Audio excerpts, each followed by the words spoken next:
Hi, my name is Shannon Costello and I'm a registered dietitian nutritionist. Today we're in my home kitchen getting ready to make some beef and mushroom burgers. Most of us bring out the grill or crave grilled recipes when the weather gets warmer and summer holidays come around.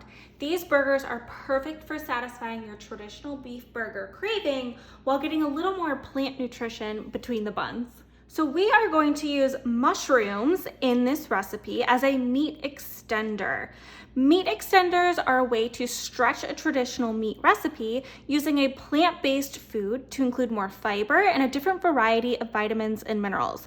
So instead of making, say, 4 all beef burgers, you might be able to stretch it to 6 to 8 beef and mushroom patties.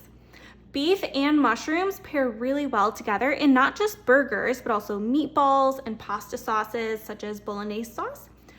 So let's get started and review some of our ingredients. Of course, we have our ground beef, right? Which we are using 1 pound. Aim to purchase a 93% or leaner ground beef to reduce the amount of saturated fat. Some fat is okay for flavor and moisture in the recipe, but we want the majority of our daily fats to come from unsaturated fat sources, such as those from plant foods. I am actually using a plant-based ground meat variety today, which is probably why this looks a little different from your ground beef, but this is just due to my personal preference, so that is also an option. And as mentioned, we are going to pair that beef with 8 ounces of either baby portobello or white button mushrooms. Now to clean your mushrooms, just take a lightly damp paper towel and you're just going to wipe the outsides of your mushroom to take some of the dirt off. This works a little better than soaking your mushrooms in the kitchen sink, right? Or running water over it like you would other veggies, because mushrooms will absorb a lot of that excess water and we don't want that. So once they're clean, you're just gonna take your knife and cut off the very end of the stem because that seems to be a little tough, right? We don't want that. And we're just going to roughly chop this. So use your hands to pinch the outsides so it doesn't roll. Cut down the middle and then place that flat side down on your cutting surface. And for these, they're pretty small, so I'm just going to quarter them. If they're bigger, you can cut them into smaller pieces, but we'll let the food processor do the rest of the work after that. Now we also have half of a white onion, roughly chopped, 2 to 3 garlic cloves, roughly chopped, and then 2 to 3 teaspoons of your seasoning of choice. I'm gonna use 1 teaspoon of smoked paprika, 1 teaspoon of oregano, and then go ahead and add 1 teaspoon of black pepper and a couple pinches of salt. You could use cumin, chili powder, whatever flavor you're trying to provide in these burgers. Then for added flavor and moisture and to help the burgers bind together, you can also use 2 tablespoons of either tomato paste, ketchup, or barbecue sauce, which is what I have here.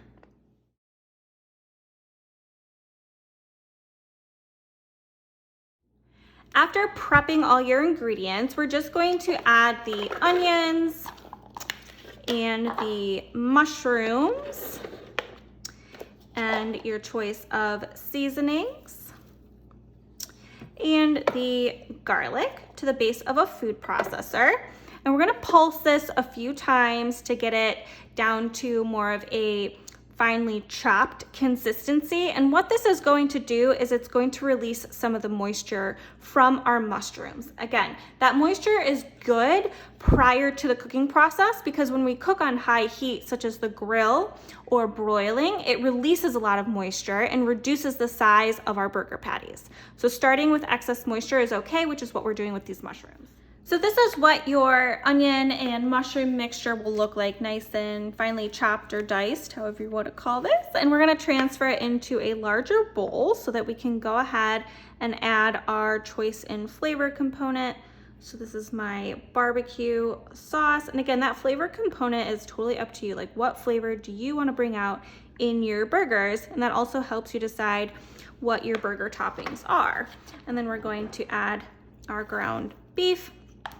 And you can either use your hands or a spatula or some large spoons to first break up the ground beef. And then you're just gently incorporating the ingredients. We're not trying to mash or crush or anything like that, but we do want to incorporate them together. So I actually prefer to use my hands once I get that ground beef chopped up, and I'll actually gently incorporate everything. Okay, before shaping the patties, go ahead and either preheat your grill or a large skillet on your stove to medium-high heat. Then you're going to use a measuring scoop, or in my case, an ice cream scoop, to equally portion out your patties. And you can either place these in your hands, or I actually just place it directly onto my baking sheet.